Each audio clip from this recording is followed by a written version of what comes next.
Hi guys, welcome to my channel. இன்றைக்கி வந்து பார்த்திங்கனாக்கா நம்ம பட்டாணி போட்டு பிரிஞ்சு சாப்பாடு தாங்க நான் செஞ்சுருக்கேன். அதுக்கு வந்து நான் சைடிஷ் எதுவும் பண்ணலை, ரைத்தா எதுவுமே பண்ணல. இதுக்கு வந்து பார்த்திங்கனாக்கா நம்மளுடைய எலுமிச்சம்பழம் ஊறுகாய் தாங்க நான் வந்து தொட்டு சாப்பிட்றேன். சூப்பராக இருக்கும், அட்டகாசமாக இருக்குங்க. எலுமிச்சம்பழம் ஊறுகாய் வந்து இந்த கறி குழம்பு, பிரியாணி, பிரிஞ்சு இதுக்கெல்லாம் வச்சு சாப்பிட்டு பாருங்கள். செம்ம சூப்பராக இருக்கும், அவ்வளோ அருமையாக இருக்குங்க. ட்ரை பண்ணி பாருங்கள். ட்ரை பண்ணி பார்த்துட்டு சொல்லுங்கள்.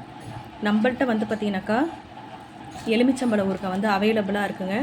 தேவைப்படுறவங்க ஆர்டர் பண்ணி வாங்கிக்கோங்க. பூண்டு ஊறுகாய் நம்மள்கிட்ட இருக்குங்க. இந்த வீடியோ பிடிச்சிருந்தாக்கா லைக் பண்ணுங்கள், ஷேர் பண்ணுங்கள், கமெண்ட் பண்ணுங்கள், சப்ஸ்கிரைப் பண்ணுங்கள். வாங்க சாப்பிட்லாம்.